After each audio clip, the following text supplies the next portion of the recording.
Hello, everyone. Thank you for joining me. I am Ryan Clifton Boland. I'm going to get right down to it. Joe Rogan is at it again.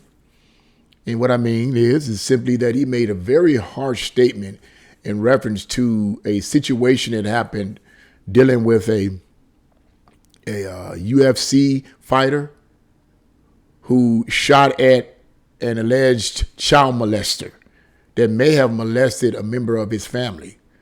And Joe Rogan has some really harsh words to say about this guy, not the wrestler, not the fighter, but the guy that allegedly molested his family member. And he has some really harsh words to say. Now, what I'm going to do, I'm going to play you a small audio clip of what Joe Rogan said. It's only like a few seconds long, and I'm going to read just a small midget of the article from Breitbart News, and then I'm going to give you my commentary on this whole situation. So let's begin.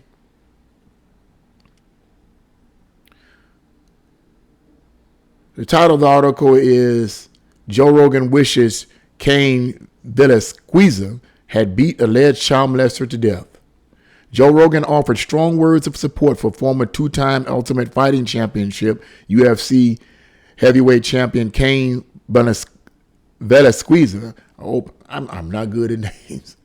Who was arrested in February after attempting to shoot a man accused of molesting a child and his family, according to a report.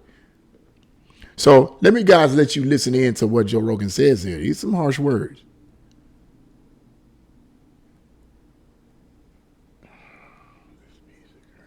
One second here. Okay. Sadly. I mean, my only wish is that he did it with his hands. My only wish is that he just ran that car off the road, pulled that guy out of the fucking car, and beat him to death. Fuck you. And even that would have been too good for him. Yes. It would. Those are some harsh words, were they not? Joe Rogan didn't play. The rest of the article goes on to say, according to the Denver Post, the accused man, 43-year-old Harry Eugene Golarty, lives at the home that hosts a daycare business run by his mother, according to a criminal complaint that charged Golarty with one felony count of a lewd and lascivious act with a child under the age of 14. Golarty was arraigned Friday, and a judge granted him supervised release over objections from the Santa Clara County District Attorney's Office. 3 days later, at about 3:15 p.m. Monday, Velasquez allegedly opened fire at a car carrying Galliard, his stepfather, and at least one other person near a Cloverleaf interchange where Highway and Bailey Avenue overlapped, according to police and sources familiar with the investigation. So I'm going to leave a link to that in the article and in the description box below, and you guys can read the rest of that article. But I just want to begin my commentary on this right off the front. Now, this could be argued on many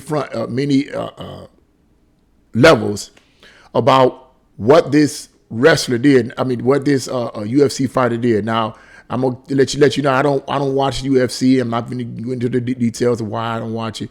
I don't watch UFC. And in the times that I did watch it years ago, it was the only person that kind of got me into being interested in it was Ronda Rousey. So I really did not a watcher of UFC. I may watch clips of it every now and then or highlights of it every now and then on YouTube, but that's it. However, this UFC fighter was angry. He was angry, and he shot at this individual. You can read the rest of it in the article below, but I'm going to give you just bits and pieces of it. He shot at this individual, and the individual molester, for lack of a better word, or alleged molester, for lack of a better word, didn't get injured. But the stepfather of the molester did get injured. And he's expected to survive. And, of course, as the article goes on, stated that the UFC fighter was arrested, and he's charged with some serious charges here. So here's the deal. As Joe Rogan scathingly said, he said some very strong words. He doesn't hold back. And I get it. I understand. It could be argued, though. Now, my whole thought is this. Is it right for this UFC fighter to do what he did, to go after this guy? This is basically what's known as vigilante justice. The question is, why did he do this? Did he do this because he just has a bad temper and he can't control himself and he went after this guy? Or did he try to shoot this guy and kill this alleged molester? Because according to the article, this guy was let out. I don't want to give away too much of it, but this guy was let out against the DA office's wishes. The judge granted this guy a release and without bail and let him out, talking about putting a bracelet around his leg and monitor around his leg, whatever. Some crazy stuff.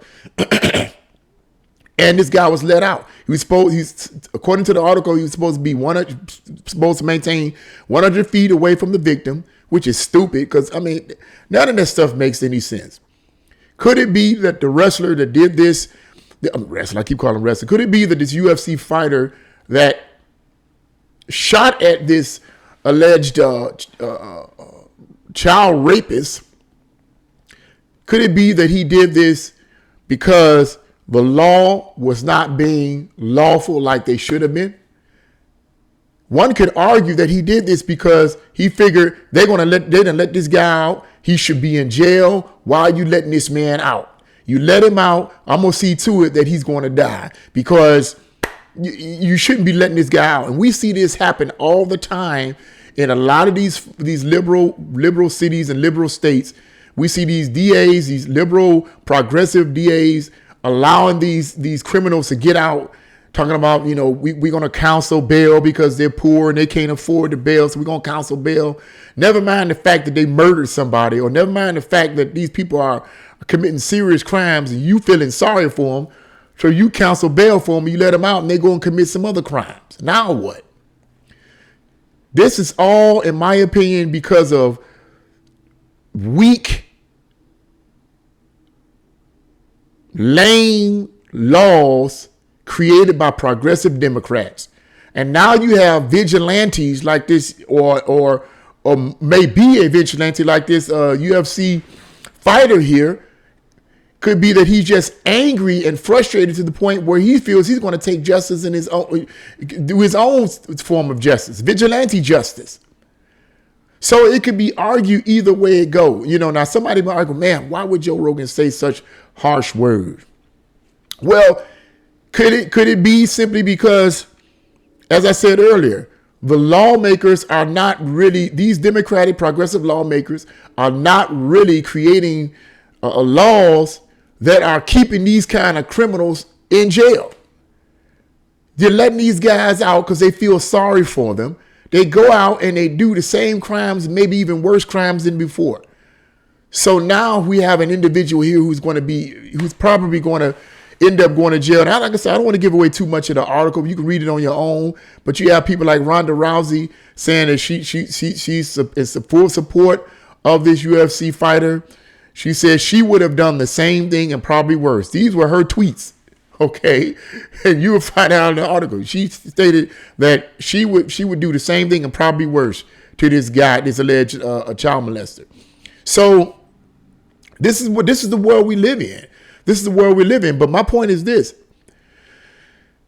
Let me say something before I end this video. It's a thin line. It's a thin line.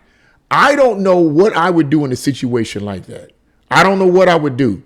If someone was, a family member that I know was allegedly molested by someone, and I don't know what I would do. I would pray and hope to God that he would give me the grace and strength to resist taking this person out.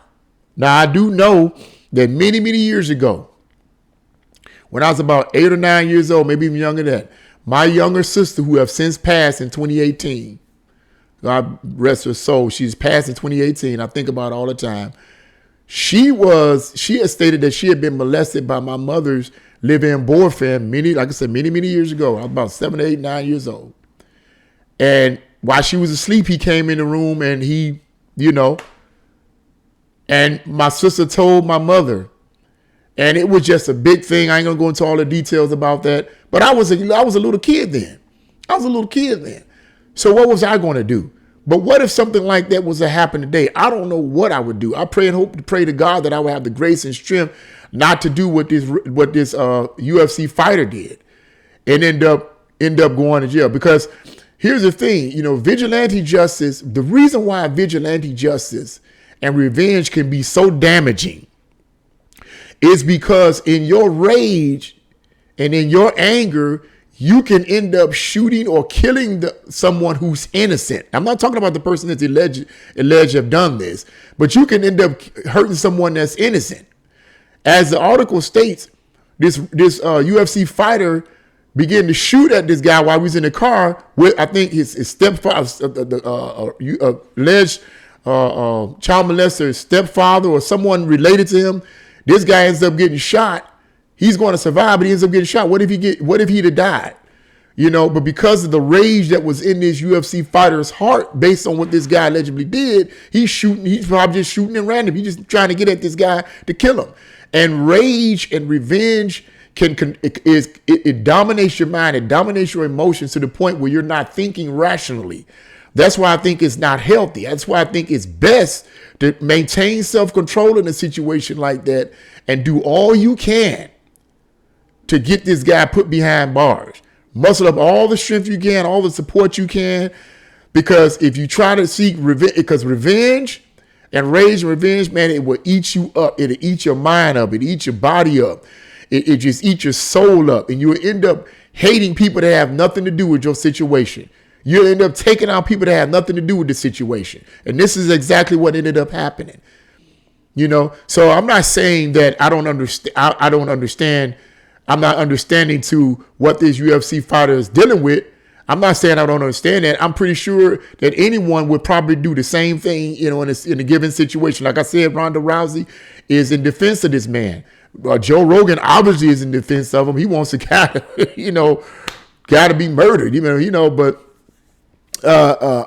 stuff like that, you got to be careful, though. You have to be careful because the vigilante justice, in my opinion, when emotions take over, the emotions take over, and innocent people might end up getting killed. Innocent people might end up getting killed. And this is exactly what seems to be happening right here with this other guy gets shot. The alleged rapist, the alleged child molester, he didn't get shot at all. But it didn't even hit him, from what I understand in the article. It didn't even hit him. He wasn't even injured. But the family member of the alleged rapist, of the alleged child molester, was injured. See what happens when rage and emotions take over? When emotions take over, you're not thinking rationally, and someone innocent gets hurt in the long run. So I just wanted to say that. I just want to mention that. Put my words on it. What do you guys think about this? What do you think about Joe Rogan's words on this? Even though it's a short, what do you think about Joe Rogan's words on this? You think that would spark a wrong attitude in a lot of people? We need to get these rapists. We need to go out here and just lynch these people and castrate them. Do you think that's the right way to go? What do you guys think? Leave your comments in the comment section below. If you like this video, press the like button, share this video, and subscribe. God bless you all, and see you again.